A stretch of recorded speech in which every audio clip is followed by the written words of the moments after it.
Ooh, energy. Do you need more of it? Do you need less of it? Do you need a different kind of energy? This is something we don't ask ourselves often, and I notice a lot of my clients get stuck in these negative energy cycles, normally draining. So there's like two ways. So one is like the very basic nervous system where we're in flight or fight for a sustained period of time, which our body is not meant to do. We can use it for sprints, it actually helps us. But when we're stuck in that for a long time, we really dysregulate our nervous system and we drain ourselves of energy. Then we have the deeper energy. This might be emotional. This could be kind of in your soul space of when you're like, oh, I need a break from life. And this I see as we're operating from a place of energy drainers. This might be when we take on different roles like people pleaser, overachiever, the helper. These all can really drain us over time, both on nervous system level, also on this like soul emotional space. So it's important to get really clear on what you want to do with your energy. You need to start with an energy audit. This is to understand what is draining you and what's giving you energy. So I'll share a link to a template that you can use.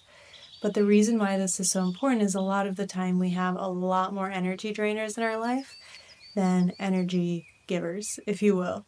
And so I've been thinking about this in my life and where do energy drainers show up versus the actual energizers. And I realized that my biggest energy drainers are my distractions.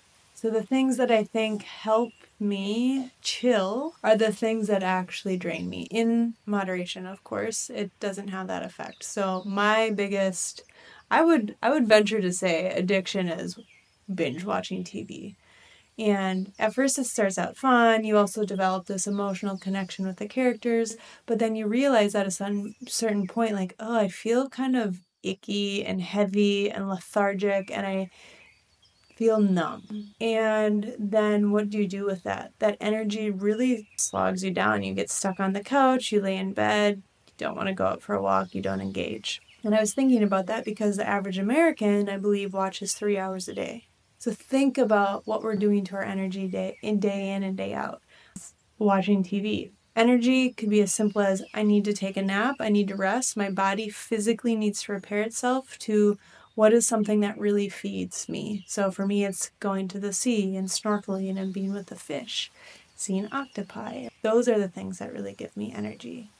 And so when I flip that out, it changes everything. So for example, last night my husband and I got approached with like these little pamphlets. Yeah, it's happening. In our neighborhood for a stand-up comedy. And we're like, it's in Spanish. Do I have that energy? I don't know.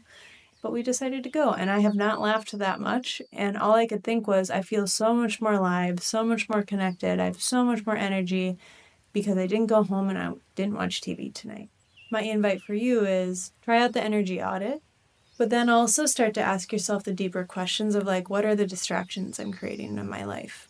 And how are those things actually preventing me moving towards who I want to become, towards the life that I really want to live, right? When we think of this like sustainable success and fulfillment, what is out of alignment? What doesn't actually support you to move in that direction? So it's a short one, a little bit food for thought. Energizers, drainers, what do they look like in your life? All right, ciao, ciao for now. See you soon.